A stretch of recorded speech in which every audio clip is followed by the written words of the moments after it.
Hey, what's up, guys? It's Adam from Lazy Guy DIY and the Builders Challenge. We just lost Brian. We'll bring him back here in a second. But as we are bringing people in and getting started here, we're happy to have you for week 3 of the Furniture Flip Challenge. So this is the final week, so you can get everything done. And we're going to be running through a couple of things with our team here. We have Brian back from Do It Yourself Magazine. So we'll run through a quick introduction, but what I want to say again, as always, as you hop on here, make sure you leave a comment, make sure you ask any sort of questions, because it's streaming. You just put it in the comment section, and then you will be entered to win a prize from Walrus Oil tonight. I have my Walrus Oil shirt on just for this occasion. It's very wrinkly because I pulled it out of the hamper, but it was the clean hamper, so it's okay. So.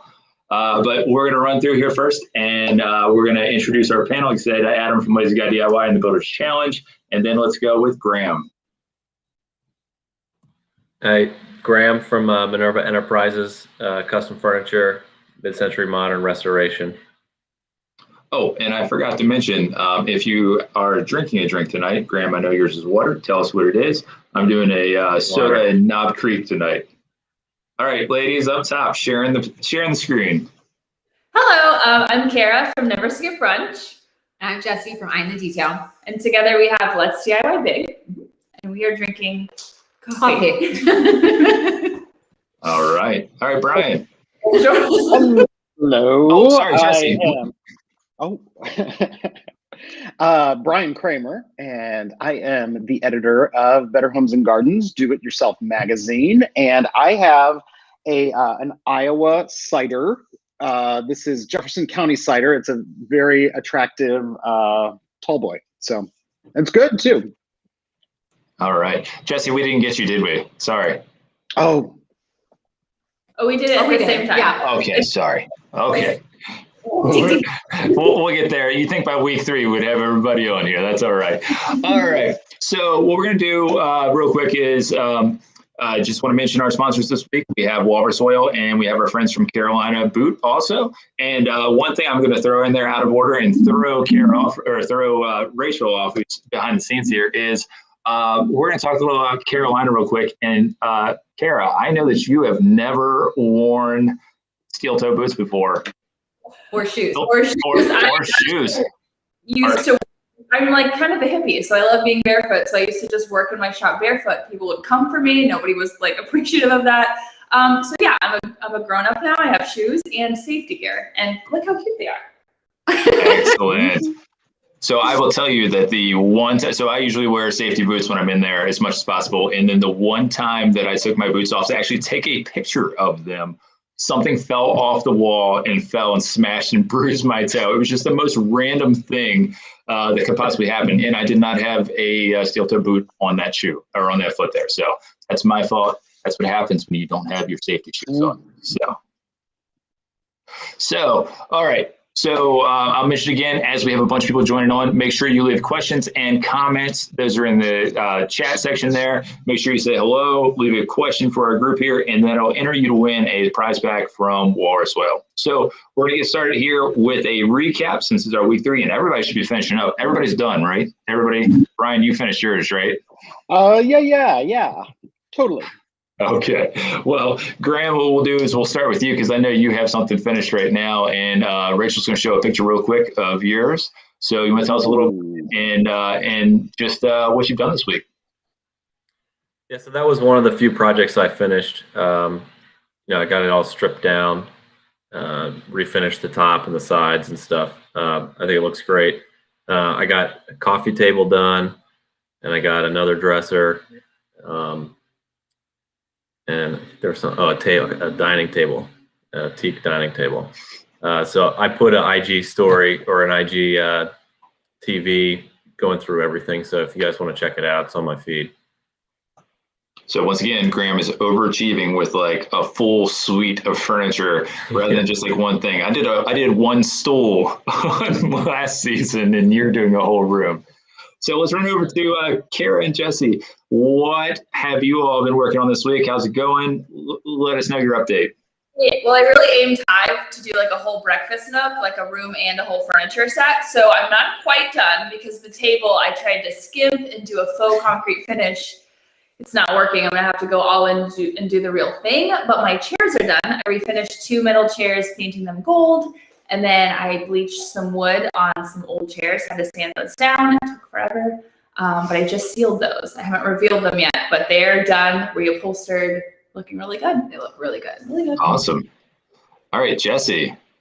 I learned from last season and I did 1 piece this time instead of like 85. And I'm almost done with my piano. I sealed it today and yesterday with the Walrus Oil. I used their furniture butter, and it did the 2-tone woods. So it really did like a different like contrast with the wood. And then the wallpaper just looks so cool. I have one more like little, well, it's going to be a good one. One more surprise to like finish it off, and it's going to be so good. So good. So my question for you is, are you going to play chopsticks or hot cross buns on there first? I think chopsticks maybe, like. I can do Jolly Old St. Nicholas also to throw it in there, but those are my 3 songs. I think I do like Twinkle Twinkle, Little Oh, Star. there you go. Kill it. Awesome. All right, we're going to take some questions here real quick from our audience. And here's a good one that we got.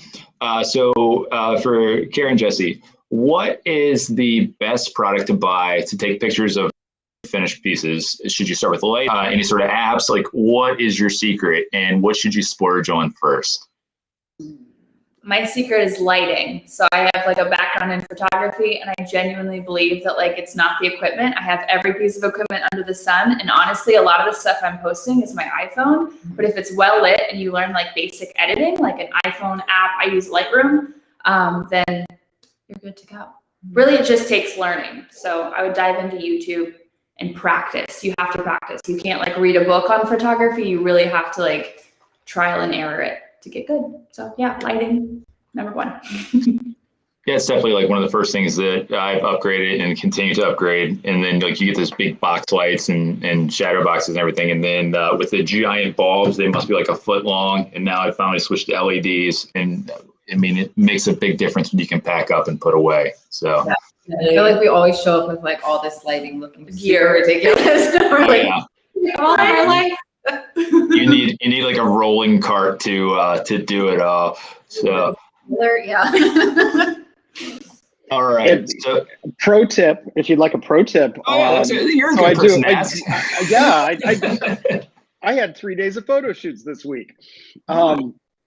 So like, this is very simple. It doesn't always work, but like bring that camera angle down an extra 6 inches to a foot from where you would, if you were going to take a picture of your family or whatever. A lot of the photos that you like on Instagram, a lot of photos that are published in magazines have not a crazy low, like they're shooting up, but the camera is just brought down just a smidge. You will be impressed with how much better your furniture looks. I've always been told since I'm 6'5", so like everything I'm like way up there, but everybody says like if you go like belt buckle level or somewhere around there, that seems to be like this sweet spot. Yeah. So good to know. Brian, I'll throw a question at you right now. So with editors of Do It Yourself magazine, what are they looking for if you do any reposts or anything that you're resharing on the Instagram feed? What are you looking for that catches your eye to repost those? Sure. For the contest or just for projects in general? In general. How do we catch your eye? Yeah. I mean, of course, we're looking for surprise. We want to see something that we haven't seen before. We want to see something personal. We use the A word, authentic. We see that and we say, wow, like you can just tell when somebody means it, when they love it, when they weren't just doing it because everybody else was doing it. It's when it's a piece that really matters, a color that really matters, a room that's really important to them or their family, that comes through. And we can sense that. And those are the ones that we want to share because, and I know I've said this before, it's got a story behind it. And even if that story is, this is my daughter's room and I love my daughter and she loves the color purple, like that's a story and that comes through and we want people to know that. Absolutely. So I'm going to circle back around for another question here that kind of goes with the lighting and staging everything. And I want everybody kind of touch on it because it's a question we've got asked a lot, and it has to do with staging photos. And people, you see accounts, and Rachel and I from Builders Challenge talk about this all the time, that there are accounts that you look at and you know right away, these people are going to hit big because everything is just curated. It looks beautiful. They have a theme running through it. And so this person wants to know, how important is that staging and having a consistent theme throughout your channel? Is it something, because I'm all over the place personally. I'm kid, shop, something here, finished piece, whatever. But like we'll start with Kara and Jesse. Like, you all are very curated, has that same looks through and through. How important is that? I would say way less important than it used to be, though, because Instagram used to be very curated. People have the same filter on every photo. Everything is very styled, very cohesive. And that was because it was about your feed. You didn't have stories. You didn't have another way to interact with your audience. And I think over time, like, a pretty photo has become, I mean, there's a million of them. So it's become more about your voice, more about building that trust with your audience. And so I think it used to be everything. And now, like, obviously it's beautiful. It's fun to curate. It's fun to see how things line up. But I would say your voice is the most important, and the story you're telling in the photo is the most important. So if they coordinate, that'll happen because your style is cohesive. You know, you're like using the same tones throughout your house and you have a cohesive style. But that's something that happens in real life. And then it translates in your photos easily because you're taking pictures of your cohesive style. So I would focus more on your voice rather than just being hyper focused on getting your feed right. I know I've spent hours doing that in the past, and honestly, what paid off more is like building genuine connection with my audience. So that's what I have to say. That's what you have to say. Jesse, you want to add anything to that? I don't know. I do think it is important to have like a cohesive like style though. Mm-hmm. And just so like when your audience does see something, they kind of like know that maybe that is yours because you have a certain look, and most people, you know what I mean? Like, it's like they see it and they automatically think like, oh wow, like Kara did that or Jesse did that. Mm-hmm. And just like a trend or, you know, like a very cohesive look. Yeah. Like helps with your feed as well. And it helps with new followers. Like Yeah. when people click over, they need to see you, and like what that looks like is your style. But that doesn't have to look like a super planned feed. It's kind of yeah. So I was taking a class or talking to somebody at some point, and they said it's surprising how few people actually click over and view your profile. So I know a lot of people curate that profile and like you see the ones that have like the collage where they have like 4 pictures, whatever, they make a big picture, whatever. But the funny thing is that not that many people actually click over to see the whole thing. They'll see, once they subscribe to you, that's usually the last time they'll click over and see the whole thing. So all that effort goes into that a lot of times also. And you try to get this whole palette, and you can recognize, the different thing is that you can recognize one person's picture, like in the feed, if it's that their style and everything. But it's funny when they put all this time into arranging this whole thing, and if you do one post, everything moves and gets out of the way, and it's one of those things where it's a lot of effort for nothing. So Brian, yeah, Brian, do you want to add something to the question of staging? Well, I mean, I think Kara spot on. You know, the feed is less important. And I'm spending less time looking at the feed or looking at the feed very quickly, you know, not going into the individual images in the feed. I think that the idea of having your style is a great idea. It's something that you have to let evolve. If you can't just be like, I only do aqua blue, and then all of my images have an aqua blue element. That's not going to be authentic. It might look pretty. It's not going to really pull people in to find more, you know, like there needs to be more depth to your style. And I'm not sure what exactly that is. It might be a mix of textures. It might be a mix of different eras. Maybe it's natural wood plus painted plus a little bit of shine. Play out in all of your different images. That could be your style. I think the days of like, and this metal, and it's, you know, I think that's boring. Yep. We have a quick follow-up question also for Kara. Now, somebody said that they were, take this the nice way, it looks like a lot of your photos are edited. So do you feel like there should be a lot of time put into that? Yeah, every single photo is edited. And edited just means, like, in the old days, you used to have to process film. In the digital age, you edit your photo. It's called post-production, and it's a way to really create the aesthetic you want for your photo. So that means adjusting lighting, adjusting colors. And for me, I always like things kind of lighter and airier. So I'm always pulling up shadows, pulling up brightness, adding contrast, adding some clarity or sharpness. And every single photo is edited because I think it gives, if that's part of your style, part of your, you know, the same photo edited by 10 people is going to look so different. So that's as much of developing your style online as your project itself and your like design style is. So, and we edit totally differently. Like, she'll send me a photo with her and I'm like, and same with mine, like, she doesn't know mine as much. So it's like, it's a personal thing. And so take the time to find what you like. Perfect. Yeah, I would say another big thing in editing, it's not just your filters, your light balance, it's your crop. You know, everybody has a different idea of where the right way is. I mean, it's not cheating. You're pointing out what's important. And that crop is helping direct the eye. And that's what also makes it you. So play with those crops. I like to do the off-center Adam and then the reverse where I'm looking the wrong way and everything is clear over here. Exactly. No, turning the other way and everything's behind you. Graham, do you want to add anything else to that, or you ready to play a game? I mean, I'm not really an expert at all that, so I think you guys got it covered. One thing I will add real quick, we had a question, and this is more about the contest. We get more to questions to our panel here, but the question was about the back to basics category. What's the criteria for it? And the criteria is you need at least 75% finished wood to bring it back. Let me double check here, but you just want to bring it back to that natural wood beauty. So let's see. You want to bring it back to natural beauty, at least 75%, like I said, feature finish, and you can add like paint and some other stuff on there. But it's like Wimbledon. Have you ever seen the rules for that, where they have to wear all white except for like 5%? They can add color, is what it is. So everything else needs to be completely stylized. So we're not going quite Wimbledon rules.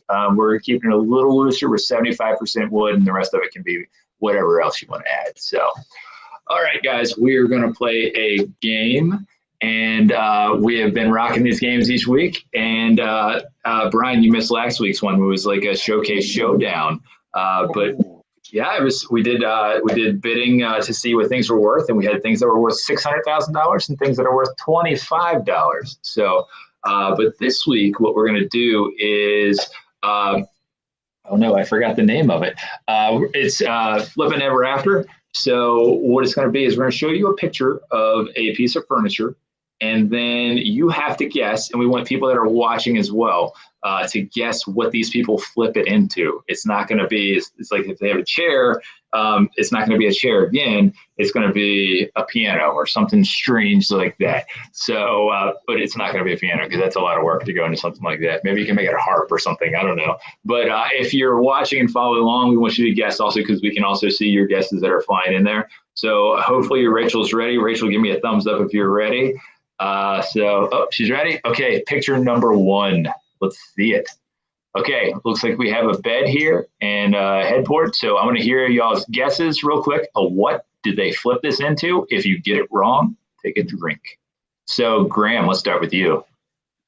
I'm going to say a sofa. All right. Our twins in the corner. I'm going to say a bench. I was going to say bench. Oh, Okay, I'll say a dining room table. All right, Brian. Great. Whoever goes last, you know, you've got to be like, what am I going to do? I think they're going to go with a like a divider, like a room divider, like a little dressing curtain screeny thing. Perfect, a little privacy screen.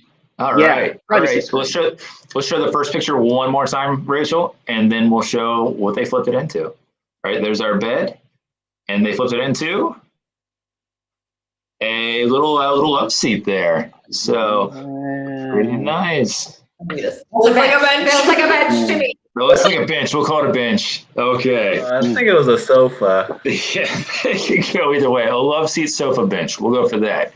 So not a privacy Definitely wasn't screen. a dining table. No. All right. Okay, Rachel, give us picture number 2. All right, this looks like a little buffet, maybe. So, okay, Brian, we'll go with you first. Okay, I think they've got that big open space in there. I think they're going to make it into like a dog house, like inside, like a dog kennel. Know what you're thinking. All right, Karen, Jesse. Do we need to show it again? I'm thinking what I would turn it into, which is always something ridiculous. Like a miter saw.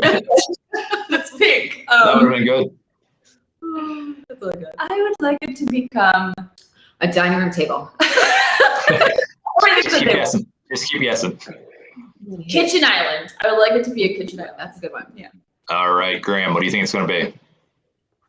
Some sort of like entry bench with like a planter. All right. So we just saw it. So Rachel, what did they flip it into? Oh, another a fancier buffet. I think this is. I would have gone desk, honestly, with that cutout space down there that they had. So I didn't know that. I thought of that. Yeah. That's all right. So let's go for number 3. All right, we have a little nightstand. So we'll start with Graham again. I'm gonna say a like a bar cabinet, like a bar, some sort of bar cabinet. If you're on Flea Market Flip, you make everything into a bar and you sell it right away. Apparently, that's the rule. All right, we're gonna go to Brian this time. They are going to make that into a chair. They're going to build up arms. Yeah, it's going to be a little armchair. Interesting. Totally. All right, Karen, Jesse. There will be wheels involved. Ooh, I do know that. You do? It's gonna be a scooter. Like every time you see it, it's like add some wheels. I don't know what it's gonna be, but it'll be on wheels. We should say a planter. A planter. You're saying planter. All right, Rachel. What do they flip it into? Oh, a little kid's kitchen. That's awesome. Are there wheels? Go back. Let's see. Were there wheels on it, Rachel? There are wheels on it. Are there? No, I don't think so. That's all right. How come nobody guessed pink little kid's kitchen? I don't know. I really should have. Yeah. That's I should have too. There's one right over here. I should have guessed. Perfect. All right, Rachel, number 4. Okay, we have a desk. So, Karen, Jesse, put wheels on it? No, this one's gonna be kitchen island. That is right? I'm going island too. Is that last season? I don't know. We'll find out. Brian, what do you think? They're going to split it and make two end tables out of it, 2 side tables. All right, Graham. A planter. Oh, Graham, you're muted. You said island, right? Yeah. Okay. Dining table. All right, Rachel, what did they flip it into? Kitchen island. Is it? Awesome. Ooh. That one turned out pretty well. That looks great. So I love all the little. Now, do you? Yeah. That's what. No, Now, do you think that they made all the individual little drawers, or do you think that's just? I was doing a similar situation last season, and we were chatting a lot about our drawers. No, I will tell you, for my very first builder's challenge I did, it was you could do fake drawer fronts. And I said, nope, I'm going to make 12 individual drawers and make an apothecary thing. I had never made a drawer before that. And God, I was good at drawers after that, I can tell you. So it just make it really difficult. And then you learn how to do stuff. All right. I think we have our final one here. Rachel, is our final one? All right. So it looks kind of like a desk again. And Graham, what do they turn this into? A bed, a headboard. Oh, All right. All right, Brian, what do they turn this into? What do they flip it to? They're gonna flip it 180, and it's gonna be a entry that you can sit in the little spot. yeah, with a cushion. It needs a cushion. Yeah. Cool. Okay. I feel that. All right, Karen, Jesse, what are you thinking? I'm gonna go with a sewing table. It feels right. Okay. I'm going with a bar. Feels like a safe choice. All right, let's see what they flipped it into. So 2 little side tables there. So I think this was this our winner? One of our winners last year? Oh, It might have been. So nope, not a winner, but it was something that entered last year. So all right. So that's our game for this week. That was Amanda by Designs by A, that last one there. So so that's our game this week. Man, it's interesting trying to figure these games out each time. So we're working on it. We're trying to get better every time, and then we're gonna do graphics maybe in the future. Who knows? Okay, we're rolling through. We're running out of some time here, so we're gonna do 2 more questions. One thing I wanted to touch on also is that final submissions are due Sunday at midnight Pacific time. We're kind of loose on that. If we wake up in the morning and then they're there, we'll say they're okay, but you need to have a before and after photo. So we can't tell if it's a flip if you didn't show us the flip. So make sure you show your flip. You also have to use the hashtag Furniture Flip Challenge and FF2 progress. And then Rachel, I'm going to ask you here, give me a thumbs up if they need to do Furniture Flip Challenge final, or we just go with Furniture Flip Challenge. She's giving me the final looks there. So yep, just make sure you just do the Furniture Flip Challenge and the tag. We'll see it, and make sure you just write somewhere in the notes somewhere that it's a final, and we'll be able to tell also. So we're excited to see these things finally come to fruition. We have a ton of entries already. We're very excited about how many we have right now. So, okay, we're going to grab one more question or two here for, we're going to start with Graham. How do you tell what flea market flips have value? So if you pick something up to restore, how do you know it has value? For me, it's just seeing what's sold before and kind of having an eye for the design that I like, that I know can sell. I mean, other people have different styles and have different expertise, but the stuff that I like, I know I can tell the quality of how it's made, and then, you know, if it's got some sort of designer attached, that certainly helps. So it's just a, you know, practice, I guess. Mm-hmm. What's a name or two that we should look for? Because I mean, like Broyhill, I see a lot of those. She posts a lot of those. What are some names that people should look for in furniture? Well, usually if it's marked made in Denmark, you know, that has some value in itself. It doesn't necessarily matter who made it. But then if it's Danish, then obviously you can find out who made it, and it might be even more valuable. And then, you know, the American walnut stuff is good. There's lots of different styles, but, you know, just, I don't know, develop an eye for it as you keep doing it. And as we learned last week, if it says Nakashima somewhere on it, then it's a table that's worth $60,000. So make sure you grab that. So, all right, we have just a couple minutes left here. So what we're going to do is we're going to jump right along, and we're going to show some of our favorite flips for the week. We're going to show some of our favorite shots. So does anybody on our panel have a shot already? Or you can pull one together real quick. The girls have their whatever. I actually have mine, so the host will take his. So Rachel, if we want to show our shots while Brian's getting his ready, and we can show through here. So this is from at MW Design House. So there's our one shot, and we'll show the second part of it. Oh, did we lose it? Rachel's struggling. She's out of order. She's doing shots off the off camera there. So this is from Morning Glory Wood Shop here. So show our before there one more time, Rachel. So an old chair somebody found there and recovered it and finished things up there. And that pattern, I like the fabric they use in that. It makes it look really good. Pops fantastically. Okay, next one. So this is from Hurricane Woodworks. And they look at the wood that came out of that one. That one's beautiful. Who knew that was hiding under there? And then we have another one coming up, and this is an exploded dresser from Carpentry Home. So that's turning the bar. Bars always do well. Remember, flea market flip bars. All right, and we have one last one. Maybe. Oh, no, that's it. I have another one in my notes. Thanks, Rachel. All right, you can throw that one down, and we will take our shots as we have them. Rachel, get rid of the picture so people can see our beautiful faces. All right, so Brian and I will do our shots here, and those are our shots of the week, guys. So,